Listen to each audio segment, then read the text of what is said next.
Fala, meu povo, bem-vindos ao Psicolândia, Gustavo Guassu. Se inscreve no canal, já deixa o sininho de notificação, like, comentário. Hoje a gente vai falar sobre a história do Brasil novamente. No vídeo passado trabalhei sobre Rugendas, o Brasil de Rugendas. Para quem não sabe, Johann Maurits Rugendas, um alemão, ou João Maurício, como alguns dizem, porque ele passou muitos anos aqui no Brasil, foi um pintor que veio para cá em 1821, ficou rondando aqui para o Brasil, para a América Latina, foi para o Chile, foi para o México e fez inúmeras pinturas. Quando eu falo inúmeras, pelo menos umas 10 mil pinturas. Que a gente sabe, só para o governo da Prússia da época, ele havia feito 3 mil pinturas. Bom, o que acontece? Hoje eu quero falar, além de história do Brasil, um problema em relação à história. A história, ela nunca é definitiva. O que isso significa? Vamos lá. Tem vídeo aqui no canal sobre fonte histórica. Para você conseguir entender o que eu estou tentando falar nesse vídeo de hoje, você vai ter que assistir o vídeo das fontes, que são fontes históricas. De uma maneira bem simples, a fonte histórica é qualquer vestígio do passado, qualquer objeto do passado. Então, quando a gente pega uma pintura do João Maurício Rugendas, ou do Johann Moritz, o Johann Moritz esteve aqui no Brasil.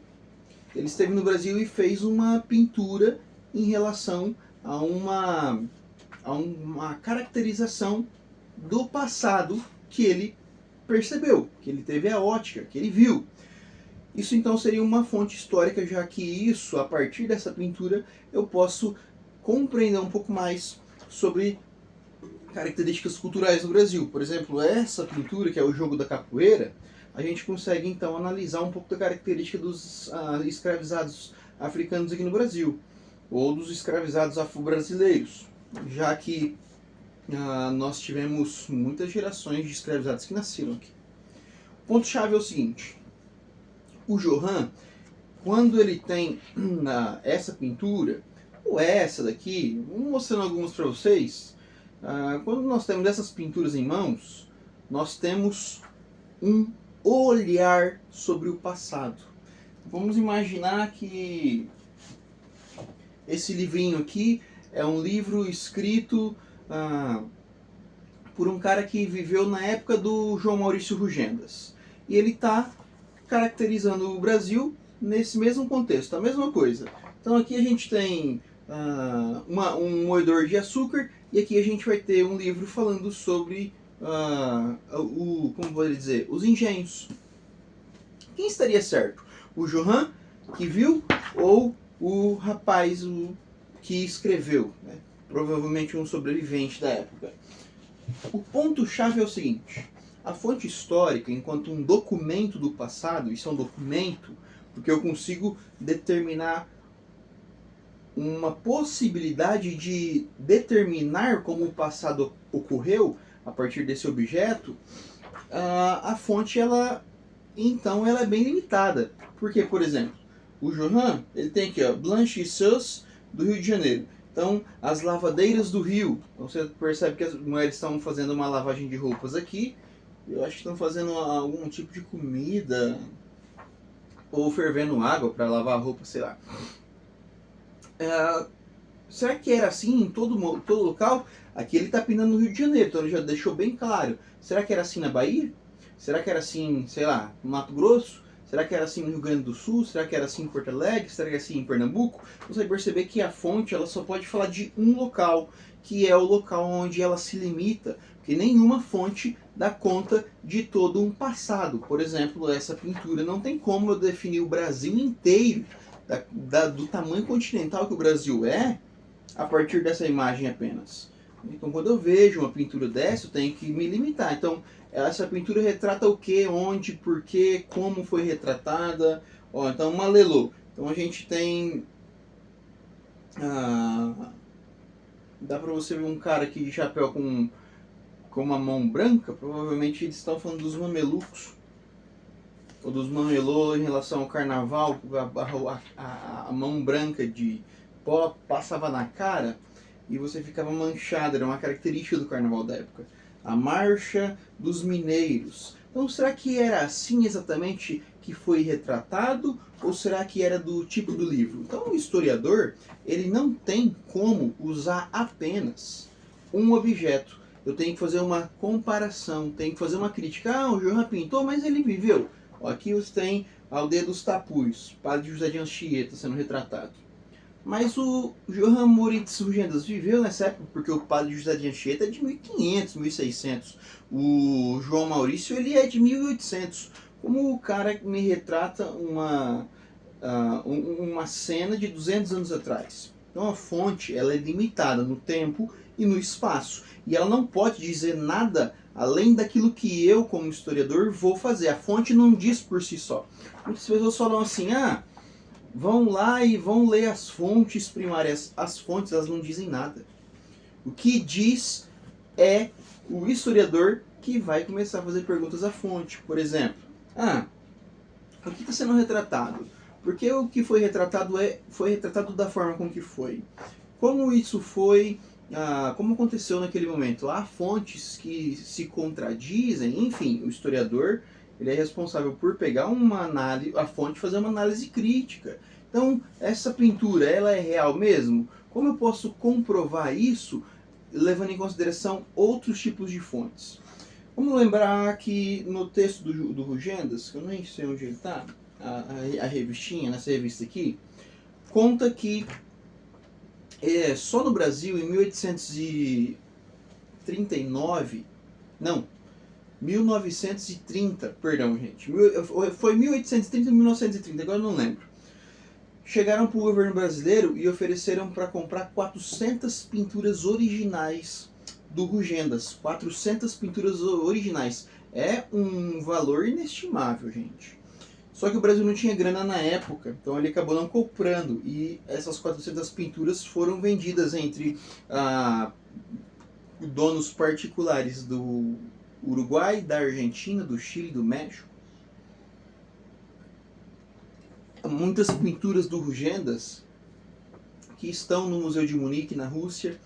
Eu me lembro uma história da pós-graduação, né? Eu faço ainda pós-graduação em História Medieval.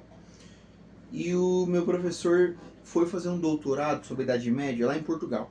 Que ele estava estudando as famílias portuguesas lá do século XIII. E ele teve a possibilidade de ir numa famosa casa histórica chamada Casa de Alba. Ninguém tem acesso a essa casa. Só pessoas bem conhecidas. A casa é como se fosse um museu. Lá você tem, ele disse, mais de 100 mil documentos históricos sobre a história do Brasil, história da Europa, os portugueses e os espanhóis na América. Só que ninguém tem acesso. Por quê? Porque é particular, são particulares. Então você percebe que o que a gente sabe sobre história, as fontes que chegam até nós, faz com que a história seja limitada. Imagine se a gente tivesse acesso a toda essa documentação que está escondida, sim, escondida. A família de Alba é uma família rica de Portugal e eles proíbem as pessoas de verem. E se você for ver esses documentos, seja roupas, armas, pinturas, moedas, enfim, mapas, se você for lá ver, você não pode fotografar.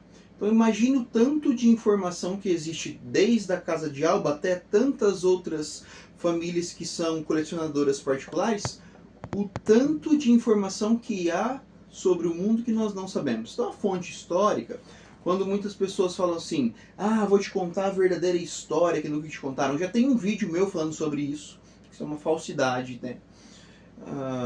Não tem como a gente saber a história verdadeira, porque faltam vestígios. Só do Brasil, pinturas do Rugendas, são 400 que foram vendidas para a Argentina, para o Uruguai e para o México, e não no Brasil. A gente nunca mais vai ter acesso disso. Por quê? Porque são de colecionadores. A Casa de Alba é uma casa financiada pela própria família riquíssima de Portugal. E eles têm pinturas de época do século XIII, XIV, XV, XVI, XVII, roupas, joias, enfim. Nós nunca teremos acesso a isso. Então se faz a pergunta aí, o quanto de coisa que existe, que são de pessoas particulares, que tem relação com a história do mundo e a gente nunca vai saber. O quanto de pessoa rica, gente, que pegou livros da antiguidade e escondeu para eles e está guardado lá até hoje. Tanto de coisa que existe no mundo que a gente não vai ter acesso. Então, por isso que a história, a gente comenta entre os historiadores, e essa é um consenso, tá? Aquele que acha que não é um consenso é um pilantra, tá querendo mentir para você. Que não tem como saber, não existe essa história verdadeira. Existem fragmentos da história que podem ou não ser verídicos. Então eu pego uma pintura do Rugendas, faço uma comparação com um livro, com uma carta, aí eu chego a uma determinação se ela é ou não verídica. Mas ela é um fragmento daquele passado. Por que um fragmento? Porque não tem como a gente saber o passado em totalidade, já que falta fontes, faltam vestígios. Muitos desses vestígios em locais escondidos, como a própria Casa de Alba em Portugal, muitos desses vestígios foram destruídos. Muitos desses vestígios, como o do Rugendas, 400 pinturas que eram do Brasil e o Brasil não comprou por falta de dinheiro, foi vendido para particulares da América Latina, como as 3.000 pinturas que foram pintadas também no Brasil, foi vendida para o rei da Prússia. Olha só que doideira, o rei da Prússia, que era a região dominada naquele momento, hoje a Alemanha, foi o rei que pediu para o Rugendas vir, pagou por o cara fazer 3.000 pinturas. Cadê essas 3.000 pinturas? Pinturas são olhares em relação à história que elas representam uma caracterização daquele passado. Ó, por exemplo, já mostrei no vídeo passado, uma viagem no navio negreiro. A gente já tem muita documentação sobre navio negreiro, né? Só que essa é uma documentação das clássicas. Cadê a pintura original? Isso aqui, querendo ou não, é uma nova edição do livro. Em 1870, o livro mais famoso do Rugendas, que é Viagem... cara, isso dói esse homem, hein? Viagem Pitoresca ao Brasil, ele já está na 4ª edição. E ele faz uma edição particular em 1870, particular não, especial, que ele determina 100 das pinturas dele para fazer uma edição. Que é essa edição aqui que eu mostrei para vocês, em caixinha, coisa mais louca, mais linda. Meu, eu achei isso aqui no sebo, escondido lá em cima. A hora que eu achei, eu falei, meu, vou ter que comprar isso aqui porque não tem como deixar, né? Eu vou usar nas aulas particulares. Ó, que doideira. Então o ponto-chave é o seguinte, não existe história verdadeira. Isso aí é um olhar do historiador que está falando para você. Não caia em figuras aí da internet que diz, vou te mostrar a verdadeira história, vou te ensinar o que a escola não te ensinou. Esses caras são charlatães, são picaretas. Assistam 3 vídeos do Psicolândia sobre fontes históricas, não existe uma história verdadeira, algo assim, usos do passado. Tem um vídeo também sobre como que é o nome? Análise de pinturas, cara, esqueci o nome, caçamba. Iconografia, como analisar imagens, tem todo aí. Vai dando uma olhada nos nossos vídeos no Psicolândia que você vai ter um olhar mais amplo sobre como funciona as fontes históricas, como funciona as artes, a política. Então um cara vem e fala assim, olha, essa é a carta do Dom João que escreveu sobre isso, não sei o que, essa é a verdadeira história. Não, não é, porque o documento não fala por si só. O historiador vai ter que fazer a pergunta para o documento. Isso aqui foi feito quando? Quem fez? Quem era esse cara? Por que foi ele que fez? Por que tem esses traços? Qual a característica dessa pintura? Ela está dentro de um contexto artístico? Qual é que é a pira? Então, ao fazer essas perguntas, o historiador vai conseguir determinar, primeiro, se a fonte é legítima, né? Porque dependendo se for um século III, isso aqui não existe. Esse tipo de pintura realista, romântica, colorida, não existe. Então, ao fazer as perguntas, eu vou saber, por exemplo, se é verídico a fonte, se a fonte ela é real ou se ela é falsa. Segundo, vou tentar determinar qual que é o olhar do cara que criou o documento, que no caso é o Johann Moritz. Então, a história ela sempre vai ser limitada, sempre vai ser fragmentada em pedaços. Nós não temos história verdadeira. Então, quando pessoas dizem que tudo que você precisa saber sobre tal, geralmente é mentira. Aqui no Brasil tem uma série de livros, que os livros são tudo que você precisa saber sobre... Aí eles jogam um assunto. Gente, Esses livros são a mais porcaria das porcarias. Não comprem isso.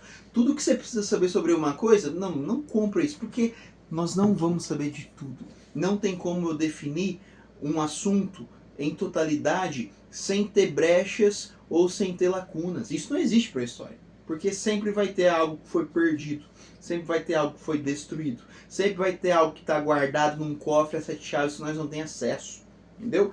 Acho que tem um livro porcaria desses aí, algo assim. Mas fica o ponto para esse livro. A história ela é limitada, ela é fragmentada e ela precisa das fontes questionadas para a gente poder fazer uma análise historiográfica. Isso é uma análise científica daquele documento. Fechou? Se inscreve no canal se você não saber desse assunto, joga aí para um colega, vamos chegar aos 1000 inscritos. Deixa um comentário e um like. Tamo junto. Poder ao povo.